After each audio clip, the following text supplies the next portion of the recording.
There was always a soundtrack to our home, which was so, looking back now, a frequency thing.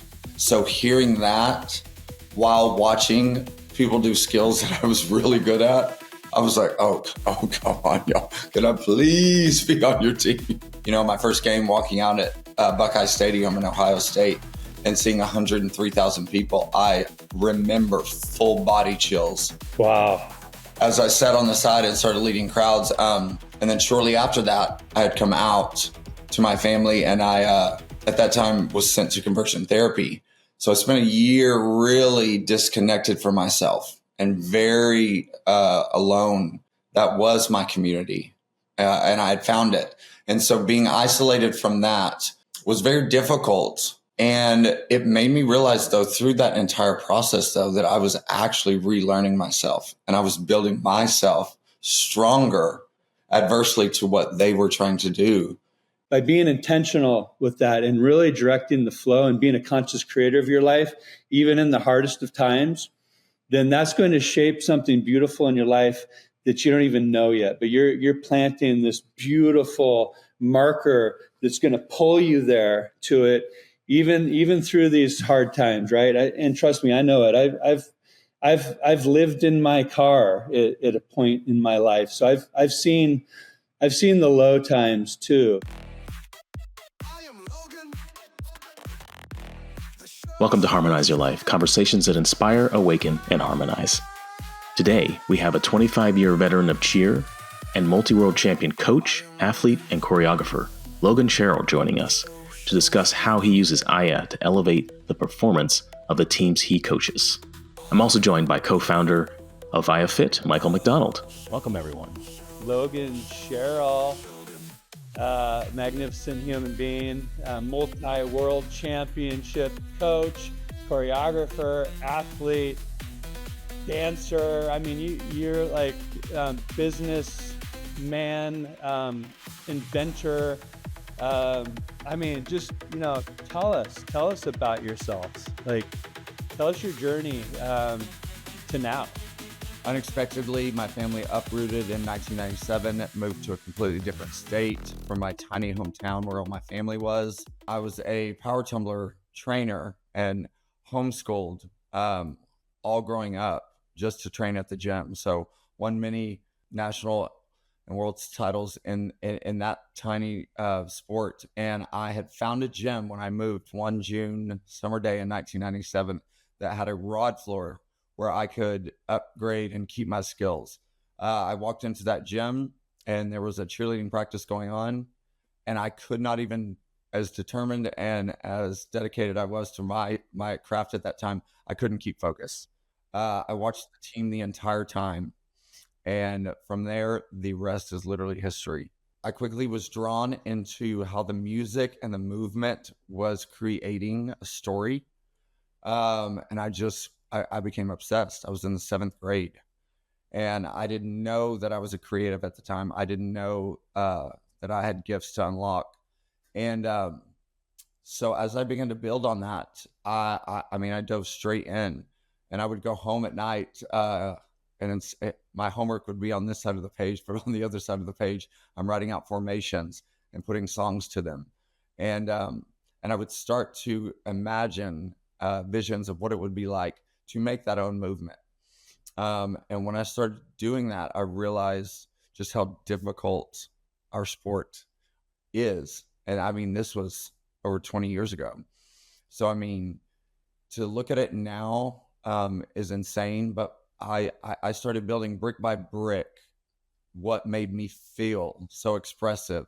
And as I did that and learned the skills and the techniques and built on the education of cheerleading, it led me to, being able to go out on my own as a choreographer at a very young age, at 18, and opportunities fell in my laps, and then bring it on. And those were huge milestones for me. Okay, wait, back up, because there's a lot going on here. Like, I don't want to skip over some of this juice, but okay, so you're in 7th grade, right?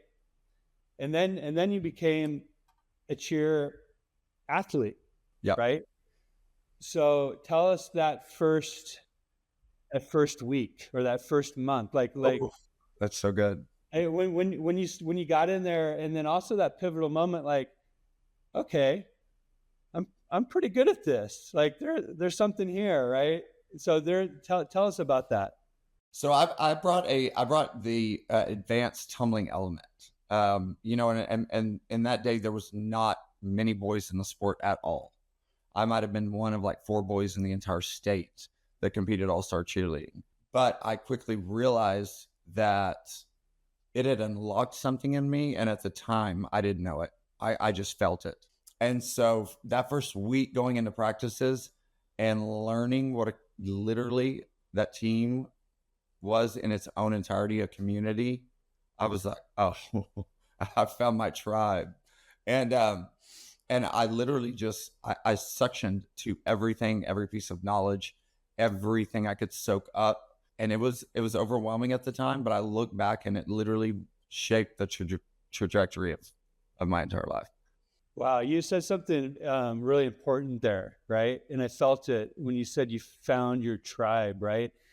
And especially, I don't know what was going on in your life in those early days, but, just thinking across, society today, right? And a lot has changed since then, right? As far as, the media and the music we're watching and, all the pressures that, children go through and moving from, adolescence into teenage. So I imagine you finding your tribe was very meaningful, but also, thinking of kids today when they find their tribe, because, and I'm sure Kingsley, you can attest to this. Like, I had no idea how intense cheer was. I didn't even know that it was a sport, right?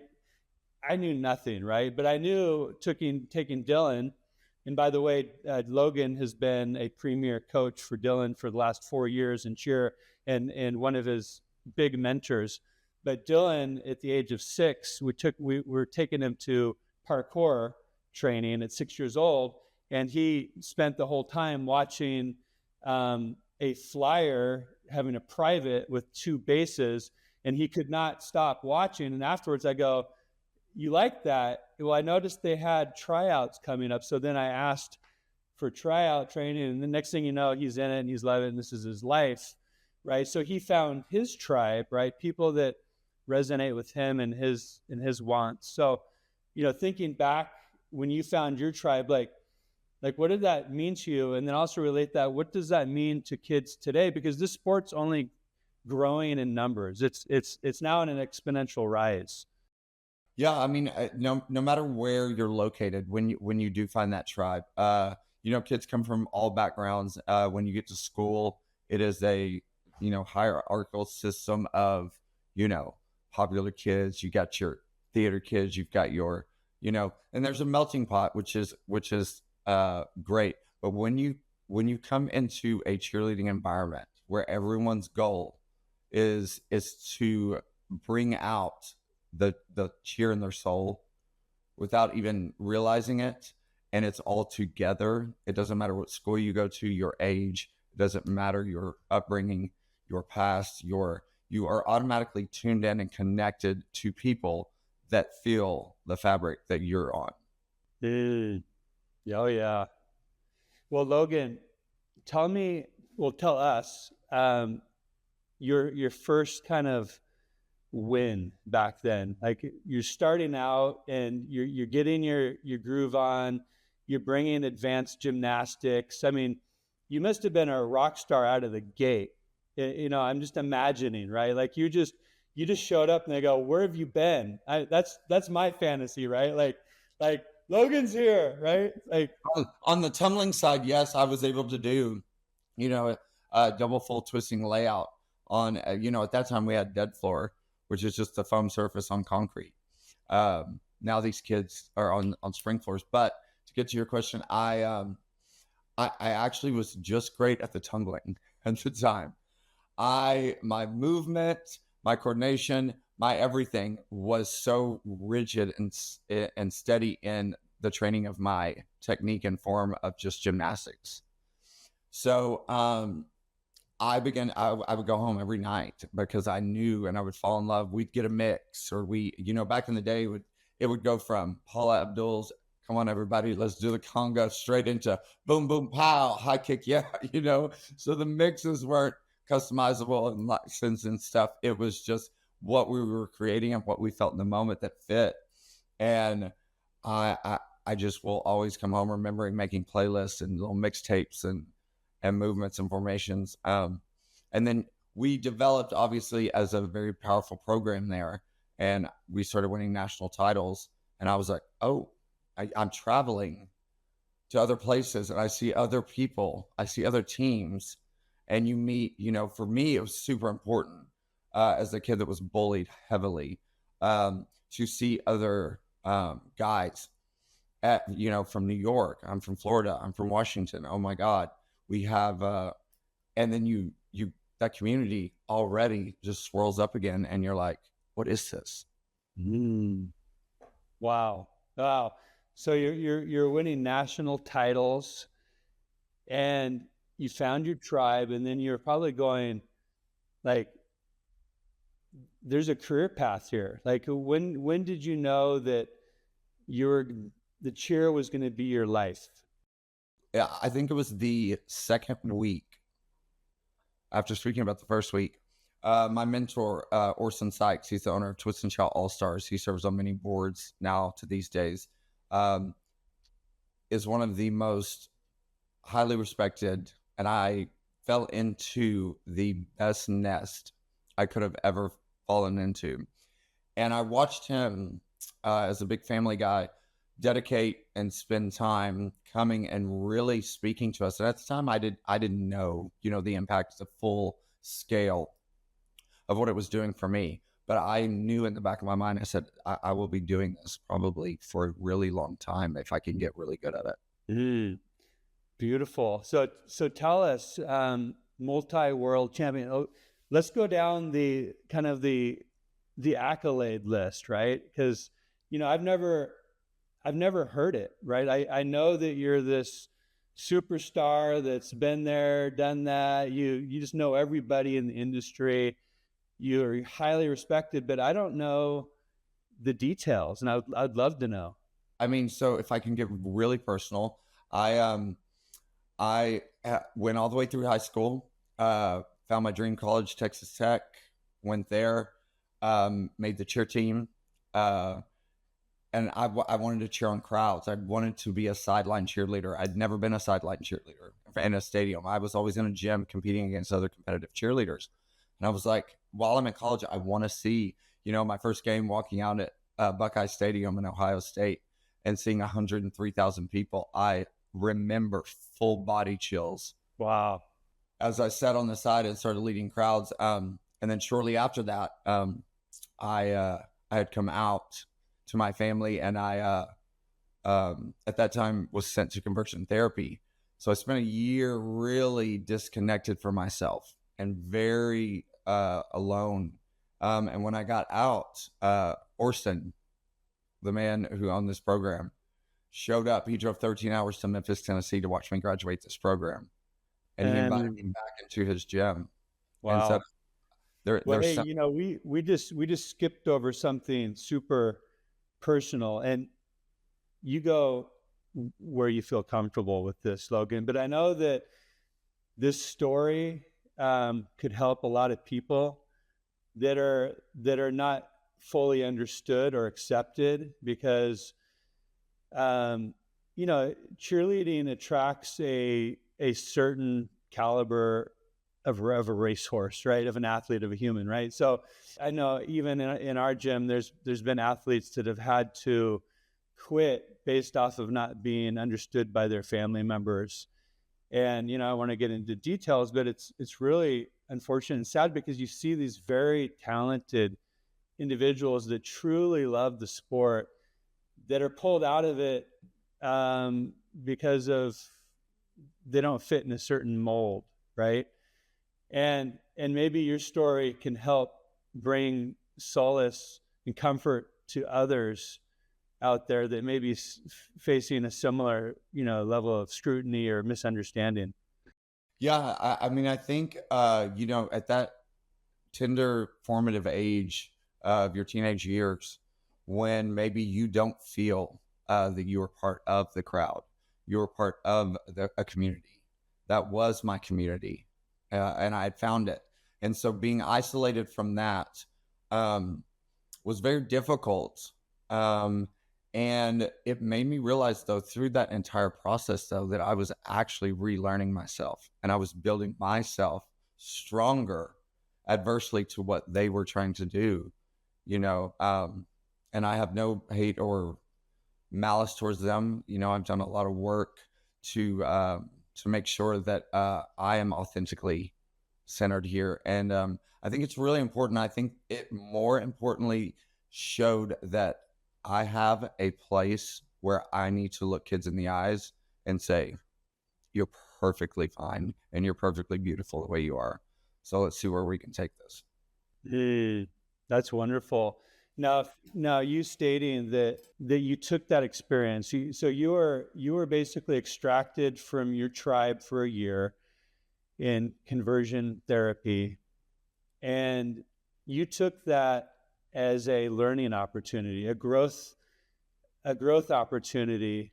I don't know if you saw it that way at the time, but I think in hindsight, you see how perfect that was in order for it to shape you as the man you are today. Is that was the first marker on my map that taught me that my biggest conflicts against my ego or my understanding of the world actually mark my biggest lessons, which marks my biggest growth. Yeah, that's beautiful. Maybe even at the time of that year-long separation, in hindsight, you see how valuable that was. And there's no hate, there's no, it is what it is. And I learned from it, and it helped shape me who I am today.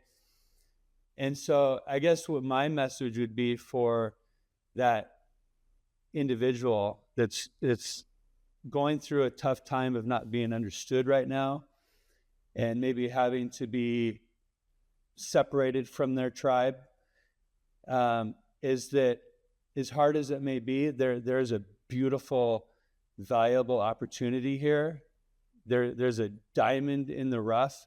There always is, and it's in these hard times that if we actually can muster the self-talk to ask the question, what is it that I can learn, heal, create, conquer, understand from this situation in order that I can move gracefully through it and to be better on the other side of it. I'm ready for that information now. So by being intentional with that and really directing the flow and being a conscious creator of your life, even in the hardest of times, then that's going to shape something beautiful in your life that you don't even know yet. But you're planting this beautiful marker that's going to pull you there to it, even through these hard times, right? And trust me, I know it. I've lived in my car at a point in my life, so I've seen the low times too. So this story that you share, Logan, I think highlights an important message for people, especially children going through tough times of uncertainty and not feeling understood or accepted, is that there's something really valuable here for you to create and to bring forth in the future. So I'm not sure if our audience is familiar with conversion therapy. I think I know what it is, but Logan, tell us, what exactly is that? So basically, this specific type of conversion therapy is for the LGBTQIA community. It exists under a huge religious umbrella. And it's basically where you go and you are told, and I won't get into the graphic details of what we went through at that time, but you are trying to be reprogrammed into, you can call it brainwashing if you want, into fit a narrative, a style, a societal norm, to make sure that you are not out there breaking the mold of any kind. And I look back, and I know we all wear a tool belt around our waist every day of our life tools. In those moments, I realized my tool belt was taken off, but I didn't realize that everything in there was being sharpened until I put it back on. Mm. Wow. What a great visual that is. Yeah, that's a great way to put it. Yeah, so I'm just like, I'm so curious, like, how do you resist that? I mean, obviously, you're born the way you're born, but how do you?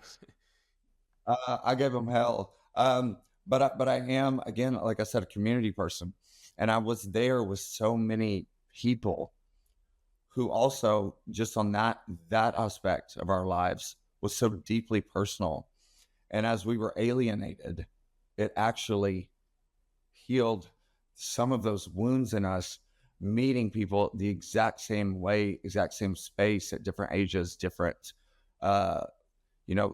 life markers. And I literally think, even though it cost me a little arrested development there emotionally at 18, I think it did more for me than anything hard and obstacle wise that I've faced in my life since.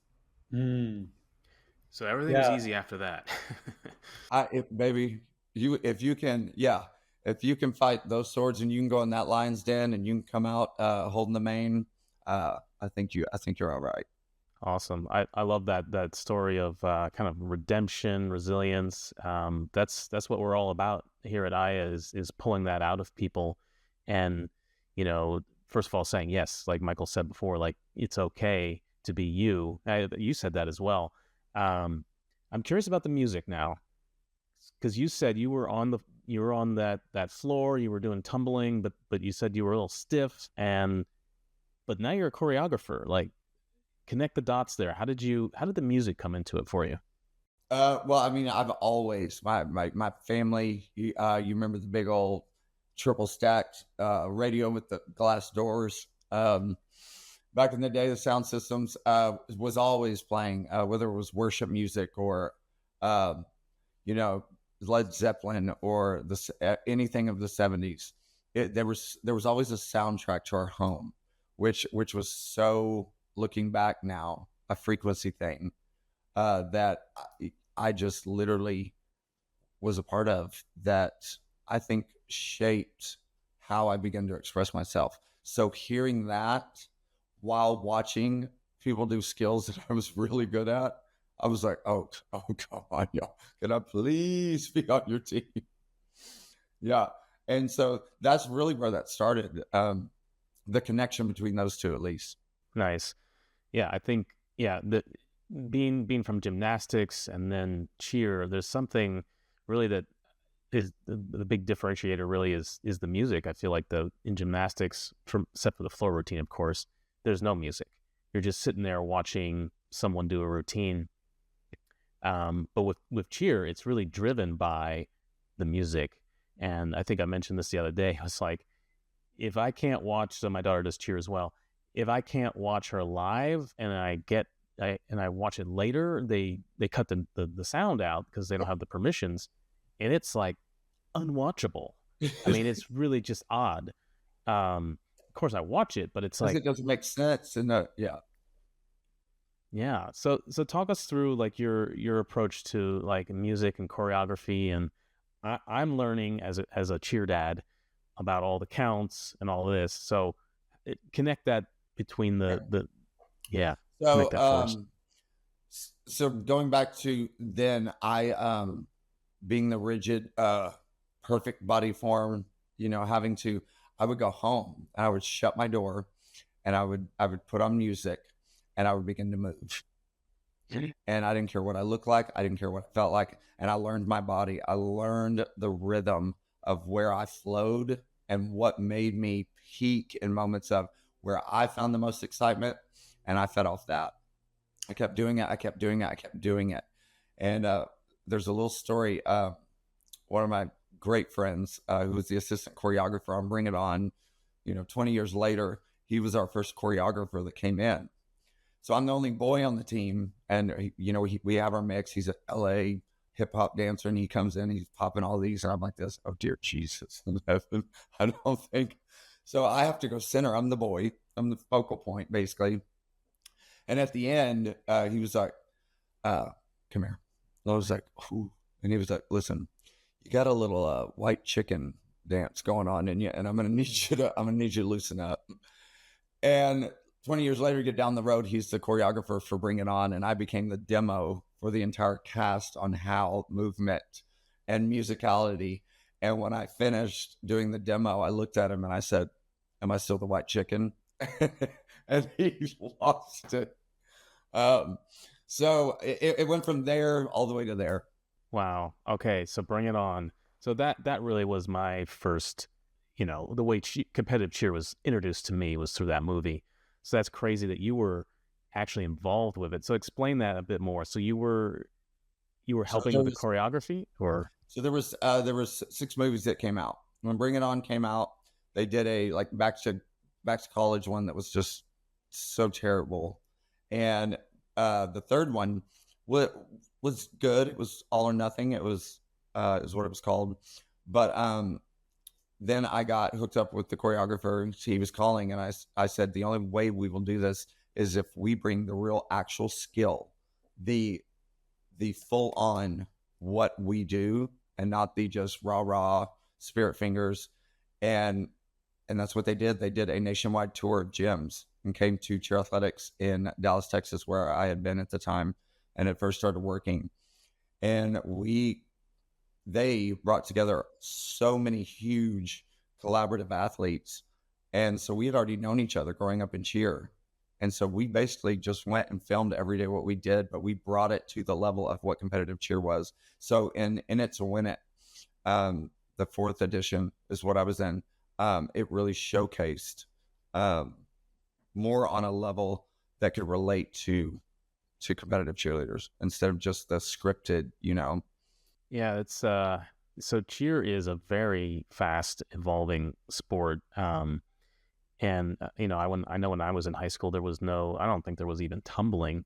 It was more just pom-poms, and I don't know, maybe they would do some lifts. I don't know if they were like half lifts, so they were nothing interesting. Chair sets. Yeah. I mean, it was just really, it was cheering on another team. But explain the differences, because I think a lot of people think that's what cheerleading is. And I guess you have the music of the band, but competitive cheer, that's very different. Like, you're the focal point. There's no other team, there's no other team. You're no football team you're cheering on, no basketball team. When I found out that cheerleading was first an all-male sport, was started by the yell leaders of a university way back in the day, trying to hype the crowd, I was like this. I knew it. But we had to have the girls. We had to have the glam. We had to put somebody in the air. Learning the evolution about it, and then, like I said, music back then, without licensing and stuff, and the sport not being what it is today, we got to do kind of whatever we wanted. So it was custom to us. And now it is so advanced that every mix is either, a licensed cover copy, but is integrated into what now teams do. Themes, like, for instance, your daughter is on a team that has a Legally Blonde theme, a movie.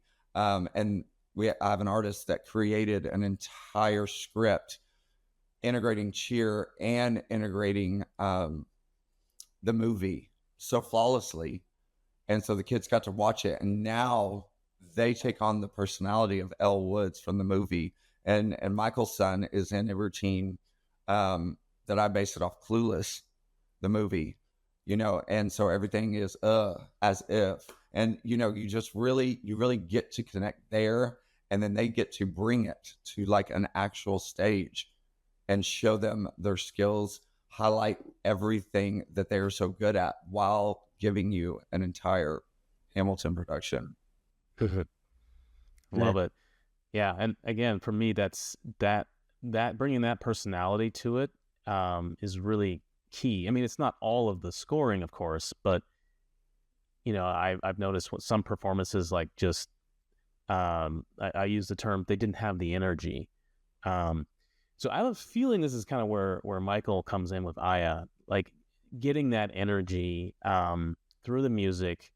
And I want to segue to a story from, I believe, Dylan's team, although I guess you've made it with a couple other teams too, and that's using music to motivate behind the scenes, not necessarily the music for the performance. But Michael, do you know what I'm talking about? I'm alluding to? Yeah. And, something that's going to be live soon on the platform is IAH's RFM music generator. So you will be able to go in there and create music in any style, a hybrid, if you want, of types of music, slow, medium, fast, specific instrumentation, the words that you want to use, your power words, a poem you wrote, a short story. And then if you want, you can hit the lyric alchemy button, and Aya will transform that into a fully fleshed out, structured song that relates to the genre that you chose, or the hybrid genres you chose. So she's an amazing songwriter, and she uses something we've developed called neurolinguistic AI. So every word in language, no matter what language you speak, but we're speaking English, every word has a resonance to it. It has, we're meaning-making machines. That's what we do, is we make meaning out of everything, and we use words to do that. Every word has a frequency associated to it. So I will take your words, if you want her to, and to elevate those into high vibrational language that captures the essence of what you're looking to do. So trust me, she will blow your mind. You put a 3-word phrase in there, and you hit lyrical alchemy, boom, you're going to get something that's going to shatter your paradigm. And then you push the generate button, and then the resonance frequency music track in your style will be created in that style with your lyrics, with a female or a male vocal of your choice, or sometimes it's a duet. And it's very high quality, wonderfully produced music that is a new genre in music. It's a new paradigm for music, because I can create things that humans just can't do. I'm a producer. I've produced music my whole life. So she blows my mind daily on things like, how did she do it? Was that a flute, or is that a voice? Whatever it is, it's cool, right? So she can do things that I just can't do in the studio, and effects and pannings and just, structures that I would have never even considered. So this is coming live soon to the platform for users. I've been doing it in the back end for months and months. But in the world of cheer, we saw an opportunity for a team bonding, to where, hey, what if we got the cheer team together and had them write out their power words, like statements or words that light them up, that give them power, that make them feel invincible.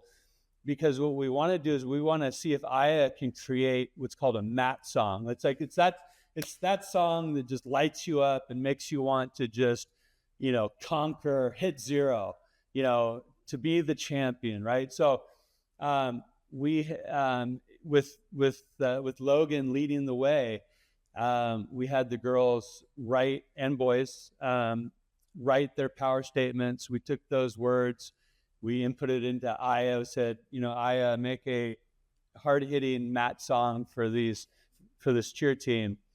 And I'll let Logan kind of share the rest, but that's kind of like the premise. I just want to touch on a story really quick. So he offered this so graciously and spent his time. I had girls literally with shredded pieces of paper and markers to exercise, like he said, writing your power words. They had no idea what they were doing it for. So thanks. Gave them to Dylan to take home. Michael turns around and I get a track. So I'm listening to this track, and as a reward for the team's great performance one day at practice, I introduced and told them exactly what it was and kind of this, and they heard it. And when I tell you the buzz, oh my God, I wrote that down on my paper. So it became their comp song, and I literally from there it went, and I feel like my crown lifted off my head.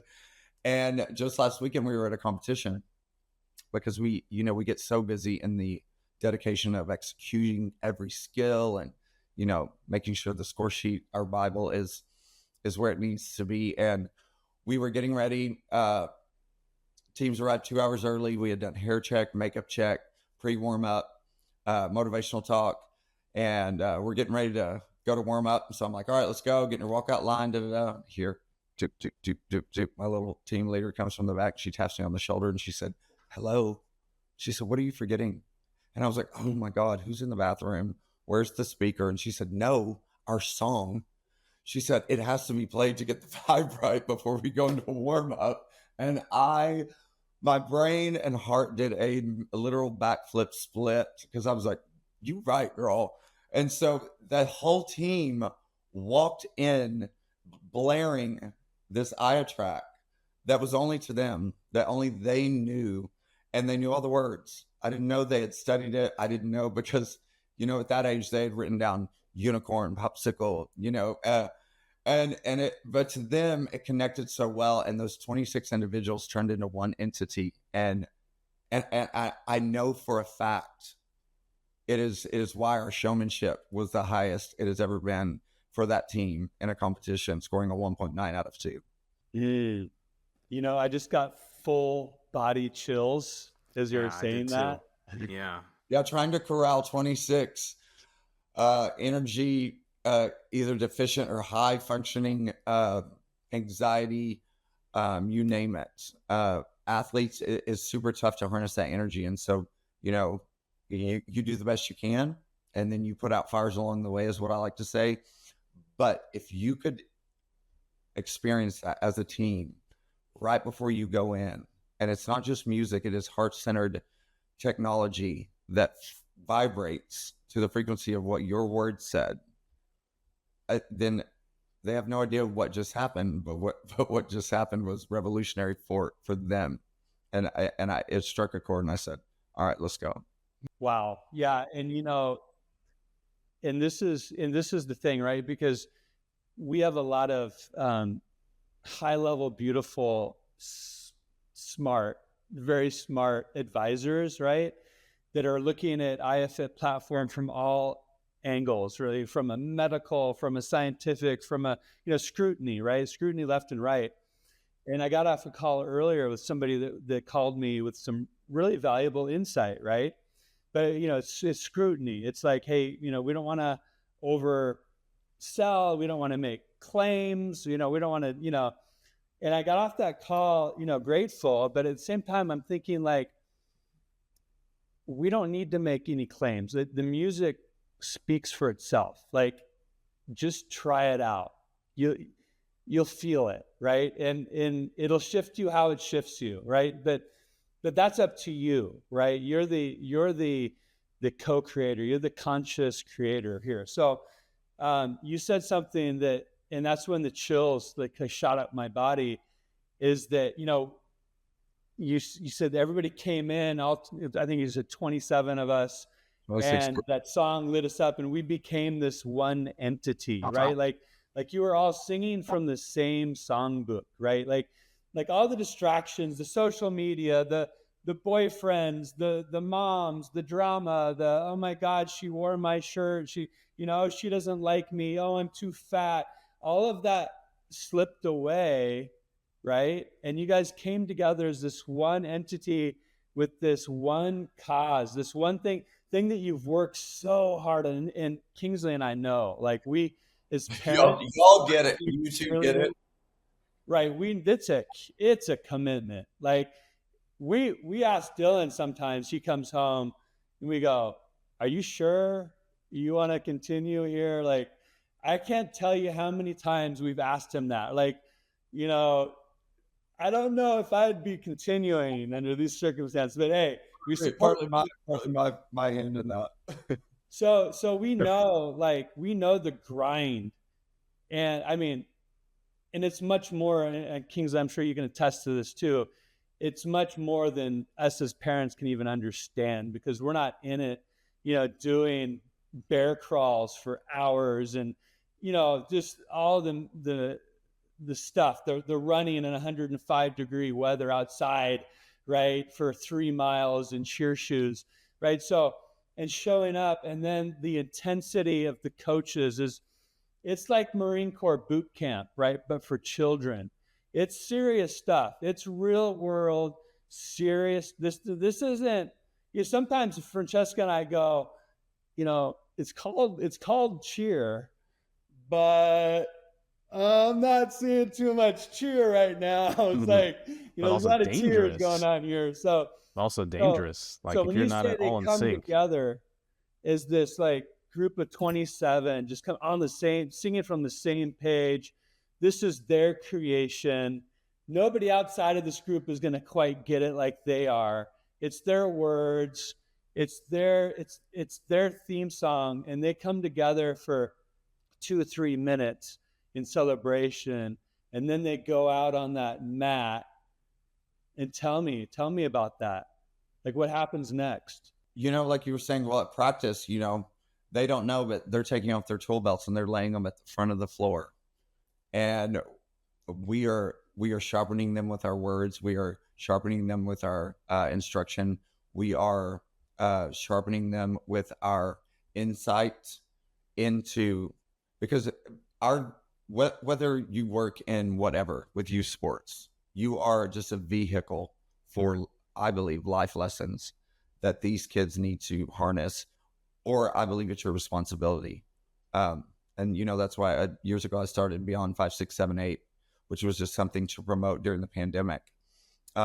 Something that, we couldn't get together. We couldn't do skills, so what's beyond the mat?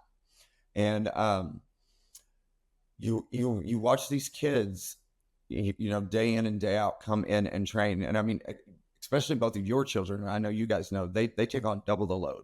They're talented. So I'm like, I need you on this team and I need you on this team as well. So their load is double. But the intensity is so great that if you do not find a way to get to the middle of that child's purpose, or to at least make sure that they feel heard and seen, you really have done nothing but make a child exercise. And so when that happened, and I realized that, because yes, they'll all sing their favorite TikTok dances, and that's just out of habit and memory. But when something is created on their behalf that they were a part of, it takes on a whole new meaning. And it does do exactly that. It gets them centered, and their tool belts are back on. And it's like, you go out and you're looking at the next team, you're like, my belt's sharper than yours. Yeah. Wow. And so you mentioned that they got their highest performance rating Ever. Wow. That's huge. I literally looked at the scores, because I go down, you're separated in a top half of a score sheet. Everybody's going to do the same skills. Then you're going to be judged on how well you executed those skills. At the bottom half is, how was your routine creativity, as a choreographer? How was and showmanship is the one I'm talking about. How much did the judges genuinely feel that you were athletically having a good time and selling the performance? It is basically in the glossary of the term. And they can tell if you just haven't trained enough, you're just trying to get through the skills, your showmanship is just going to be very low. But if you've trained the skills and you're centered in a place, just for this example at IAH, it's completely different than just listening to another song, because they already did that the whole way here, the night before, in the car with their friends. What they didn't do, and what they didn't realize, was they were, summoned to come back to themselves with stuff that they had created. And I think literally that is the definition of showmanship. It is like, and when it's genuine, when it's authentic, when it's real. And that is why still at 40, I do this. When I see a kid hit that final pose, knowing they gave everything they had, it's still emotional for me. because we are one of the only sports that train so intense with no off season, and we get 1 to 2 chances of 2 minutes and 30 seconds to say, pick me. And a big part of that is the musicality of them showing you, okay, I've really worked hard, but look how fun this is too. Yeah. Well, and what's going on there, behind the scenes, when, this few minutes before you guys, went out to the mat and you guys were bonding to the song that you've created together. It's a combined masterpiece. But what's going on there is the children and the coaches in that moment are going into something called heart-brain coherence, right? So, to make it simple, what you're doing is you're being centered into your power, right? And you're entering a state of calm, of peace. Your breath is more controlled. But what's even more powerful is when you're doing it in a group, because now it's more than just you. You've become, like you said it yourself, it's became this like entity. It's this team, right? Totally coming into coherence with each other before going out for their 2 minutes and 30-second performance where everything has to be flawless, right? And that's when you want to be in coherence, right? Complete team coherence, right? Where each individual athlete, they've let go of the drama, they've let go of the judgment of their fears, of all that stuff. They've let it go. But not only that, now they're in coherence with the team, where they let all the stuff go, and they're hitting it in their best state possible for 2 minutes and 30 seconds, right? And the nerves that you've got just before going on for a competition, big or small, right? Is the nerves are intense, those few minutes building up to it. But if you're in coherence and you're on the same page as your team, which is exactly what we're doing here with Resonance Frequency Music, is we're giving a tool that is full of intention. And again, we're frequency beings in a frequency universe. Intention is the driver of everything. Now, these aren't words and things that people need to really learn or understand, but it needs to be said because there's something powerful at work here, is that you're engaged in music that is built from the ground up, from intention, right? Of creating coherence, whether it's a nature sounds track or a hard-hitting EDM track or just a wild and crazy 148 beats per minute cheer song created on IAH. But it's filled with all of this intentionality. And on top of it, if the athletes create the words that go to that song, and now they're part of it, and it becomes this intentional, like, bomb of goodness, right? That brings everybody into coherence at the most important time to become in coherence is those few minutes leading up to that 230 or the 2 minute and 30 second spotlight where you got to hit zero. That is when it hit me also that this was just one track we had been listening to for a couple of weeks. Imagine if we fully used what I had to offer. And at the beginning of your practice, you set an intention with a RFM or a sonic supplement, and you wrapped up with the same thing. You were already bringing them in, letting them go back out, knowing they're going to come back more willing and dedicated to buy into the community aspect of what it takes to hit zero, which is every single person believing that the person next to them has their back. Yeah. Well, and here's the thing is that, and I'm just thinking in real time here. I was there at the gym with you where you're using Aya as a tool in your tool belt as a coach, right? And a choreographer, and thinking of how you can bring the team into coherence at the very start of a training session, and also at the very end, right? Like, for example, you've got your phone, it's connected to the PA, right? Hey, everybody, 3 power words, first 3. Okay, Cynthia, all right, you get your, okay, Aya, create me a sonic supplement with these keywords. Boom, boom, boom, generate, boom. And then instantly it's generated, playing. It's their co-collaboration. They're in on it. Oh, you don't like that one? Oop, create it again, right?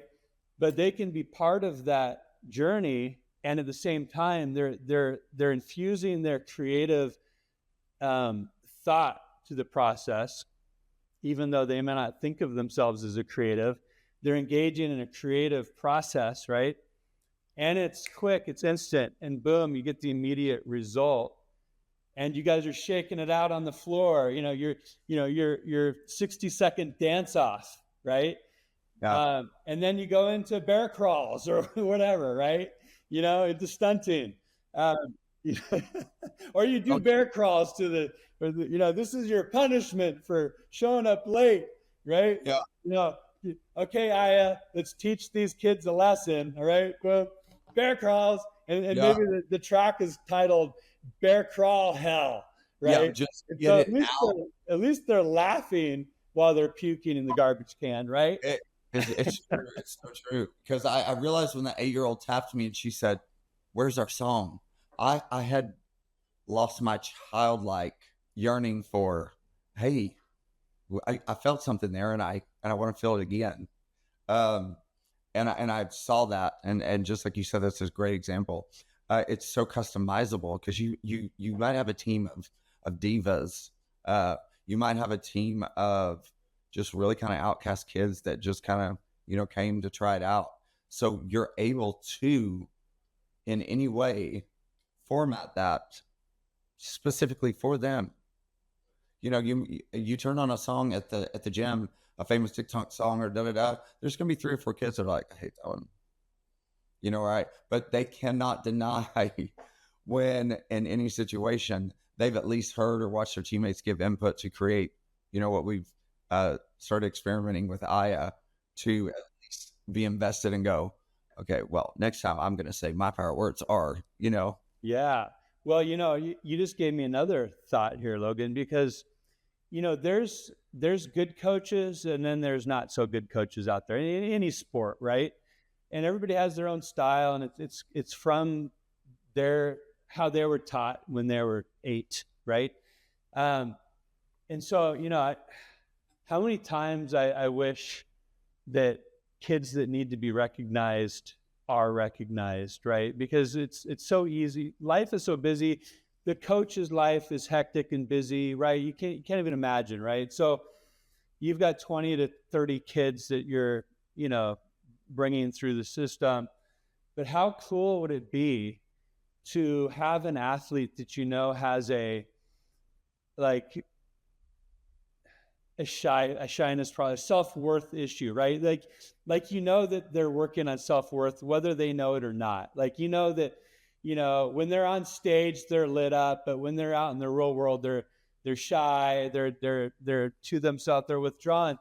So how cool is a coach to be able to say, hey, Aya, can you craft a sonic supplement for so-and-so? They're just a dynamic cheerleader, and they're working on these issues. Can you write something that would just motivate them to dig deeper and to keep going, and to know that they're just a superstar? And then generate, then boom, you can just hit the share button, share that with them, right? Or even on the team channel, doing shout outs to people that did something extraordinary, right? How awesome is it to be shouted out, right? And then here's your track, John. Thanks for going the extra mile. You really inspired us. And they've got their track that you created in real time and sent it to them. Or even hey, the team's going through a hard time right now. We just went through this, and this. Can you create a sonic supplement that will kind of bring us back into coherence and help us stand in unity and friendship and bonding, and then generate, boom, send it to the whole team, right?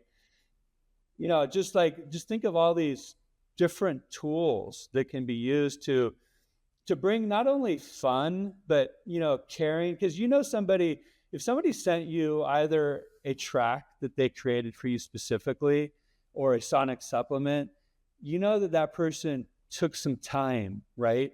They took time. And the most valuable thing we have is our time, right? So when you're taking time for someone and you're sending that to them, right, then they thought of me, right? I feel acknowledged, right? So many levels, you feel acknowledged, you're spending time, you're giving them something that is going to bring them into coherence, right? If they take the time and lean in, right? And it's a creative process. So all of these layers that we can bring to the sport of cheer, right? Well, to level it up.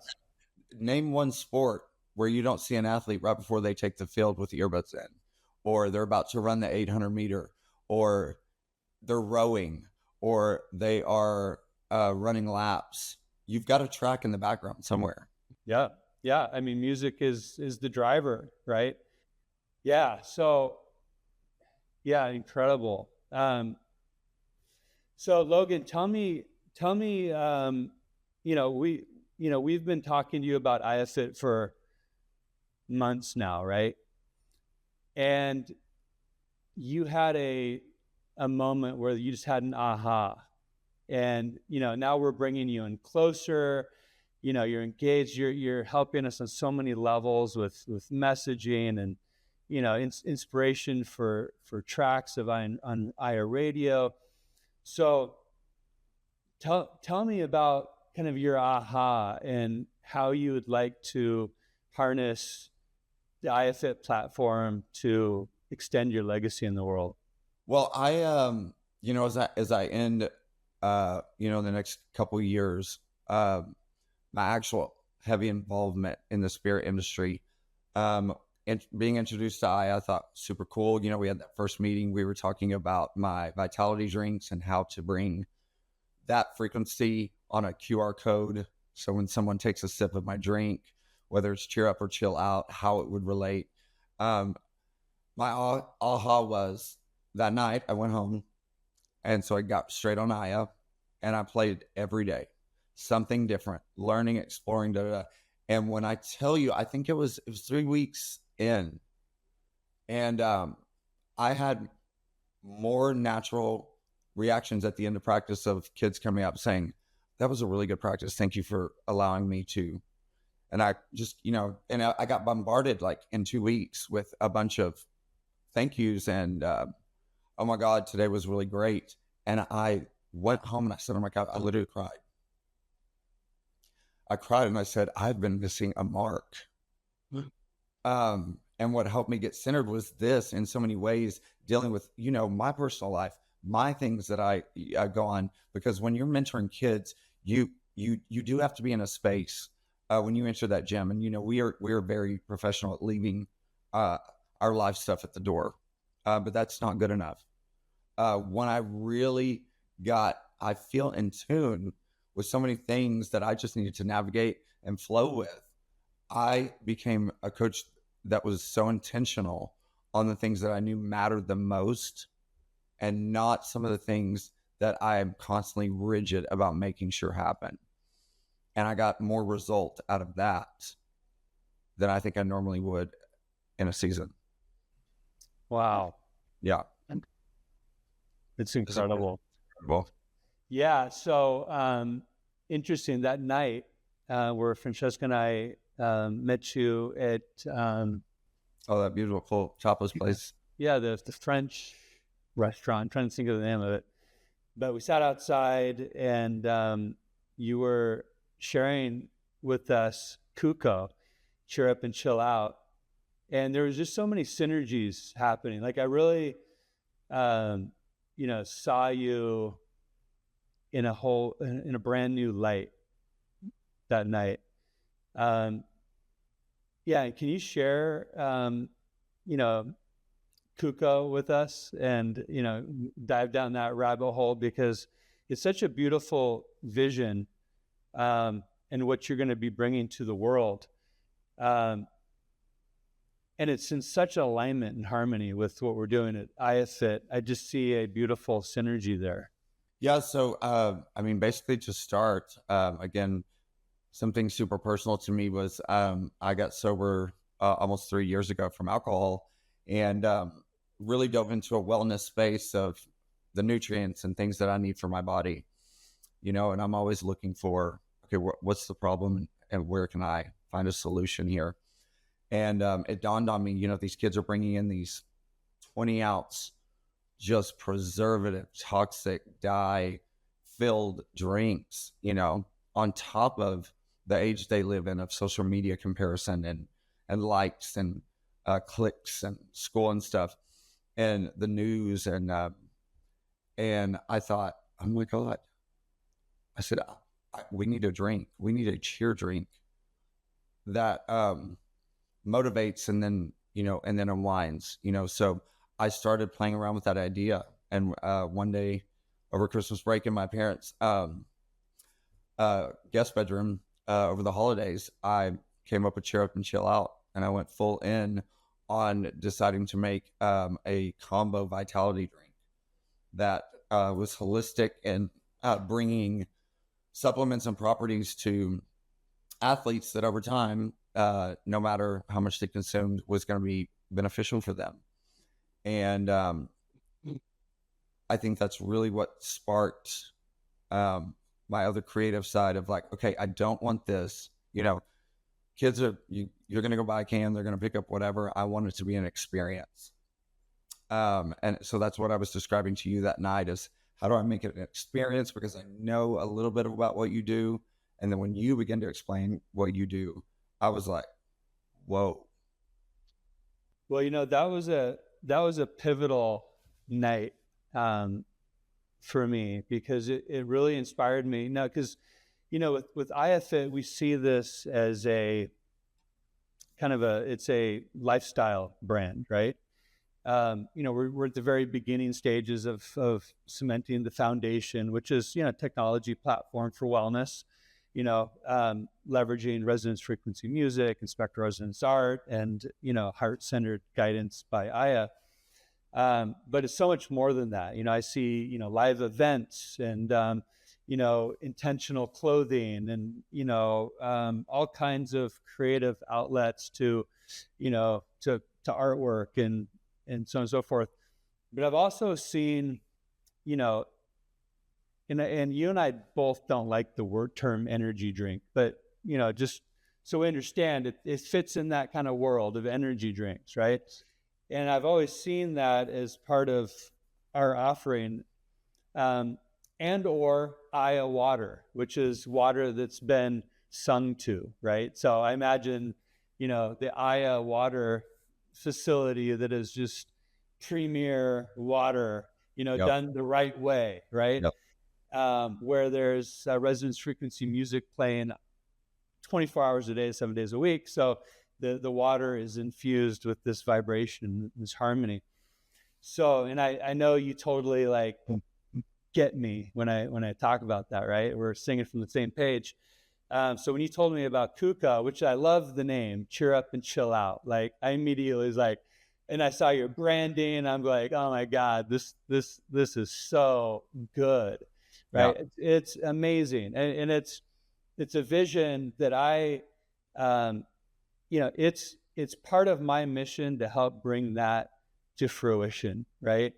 The right time, the right way, with whatever I can do, however I can be of service to bring that in the world, I'm going to be. So I'm super excited about that. And that was a pivotal night because that was, right in the beginning phases of putting IARated together, which isn't launched yet, right? We're still building it, but soon to be launched the next 30 days. And you're instrumental in that because you know, I see you as a fashionista, like a man of high style and taste, right? And I know that you pay attention to details by, I send you music that I has created, and you're picking up on nuanced lyrics that most people wouldn't, right? And so, like, I know that you've got this really, precise ear, and I know you got good taste. You've got a great ear, right? And I like you as a creative, right? So your influence has been pivotal in the creation of IAH Radio, and hence the cheer up and chill out stations in there, like, like thinking from,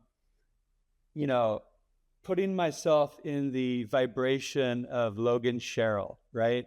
Like, what does that sound like, right? So both those channels are my interpretation of what you would love, right?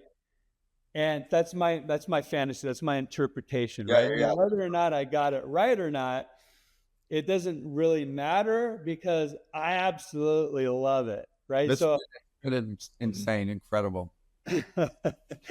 So at least I know if I like it, then there's got to be at least one other person out there that likes it, with the big hope that Logan Sherril loves it, right? Yeah. But I'm very proud of what's being created, because it's a very high level and beauty and mastery, and it's only getting better and better with the advancements in IAH, which is our AI that we've created and designed, and we call her she, is filled with just so much intentionality of bringing inspiration and awakening and harmony and harmonizing you, me, the youth, the athletes, the coaches, the biohacker, the stressed out mom and dad, to give them a place of solace, restoration, a place to restore, to revitalize, to step into a resilience that they have never known before. And you coming on board to me and Francesca at this particular time of our growth is a marker for me that we are ready to let the world know what we got. And I'm so thrilled and honored for you to be, I'm going to say, our first bright, shiny ambassador. And it's so interesting that it's pointed at the cheer world, right? Like, if you would have told me 5 years ago, I would have said, what? Like, huh? Like, right? But it's beautiful, because, Dylan, our 15-year-old cheer star in our family, that's what he loves. And to know that I can support something in that's his tribe, right? And to know that I can shine a light of frequency into that world is worth everything, right? Yeah, it's amazing. I'm actually really quick going to grab my charger so my computer doesn't, but I'm listening to you right now. Yeah, so you coming on board and giving your advisory and your innovative, creative touch at this time in the IFIT journey is a marker for me that we're ready to go hit it and hit zero as an organization to bring goodness to the world. And with that being said, I want to pass the mic over to you as we kind of, close down the. I think it's important to also note, I had no idea this would turn into this at all. But I knew my timing was about something at that moment. And what I shared with you, the synchronicity of the date I created the Kuko logo, which was December 21st, 2023. We met on the night of December 21st, 2024. And Wow. it blew my mind. But this just venturing into cheer for the athletes and for the youth, is obviously the biggest thing I think that we're trying to get to as far as athletes and coaches. But I realized at that moment when I had been listening and have been for those weeks and weeks and weeks, what it had done to me as a coach. Imagine what it would do for, a CEO, a person that works the forklift at Costco, or any single person, is when it really dawned on me. And I know that's y'all's total mission, is giving everybody with a pulse the opportunity to find meaning in this kind of art that is heart-centered. And so I drank the Kool-Aid, and I've enjoyed just figuring out and learning through other wellness things, that, like you said in your chapter of Healthy for Life, you are what you listen to all day. Yeah. And so it's been so instrumental. It's been very invigorating as a creative, because after doing this 25 years, you do burn yourself at both ends, and we are always looking for something to help ourselves feel better, but if we're coming from a state of lack, we're really not approaching any abundance or gifts coming in. And I think that just by letting Aya listen to me and give me those tools, I'm already filling my cup, whether I know it at the time or feel it at the time, and it's shown in my work. Mm-hmm. Well, great. Well, hey, in closing, Logan, speak to me as if I'm a coach of a cheer gym, and we're not quite hitting it. We need some help. So what would you say to me? So as a coach, I would have to educate you on the pure fact that we know every step that it takes to get our athletes where they need to be. What that looks like is different for every gym, and what that training is, or that regiment, or that style is different for every gym. But what is not different to every gym is the songs they listen to, what they put into their bodies, how they practice mindfulness, and incorporating all of that. I would encourage you to give this a try, to study it on yourself, and to see and to know what a difference it makes if you're trying to really truly use cheerleading or youth, any mentoring position, if it's really hitting the mark for you. And if it's not, and you are dead stressed, tired, and you're just on autopilot, imagine sharing my story and you listening to it now. Do you think you could resonate with any of that? And how beneficial do you think it could be for you and then your program? Beautiful. Beautiful. Well, thank you, Logan Sherril. Thank you, Michael. So much appreciate you. Looking forward to this journey with you. Absolutely. And until next time, tune in, tune up, and transform. Let's go. Energize with intention and unwind with purpose. So we got this. Cheer up and chill out. All right, baby. Thank you for joining us on this episode of Harmonize Your Life. We hope you found inspiration and practical insights to enhance your well-being. Until next time, stay well and keep shining.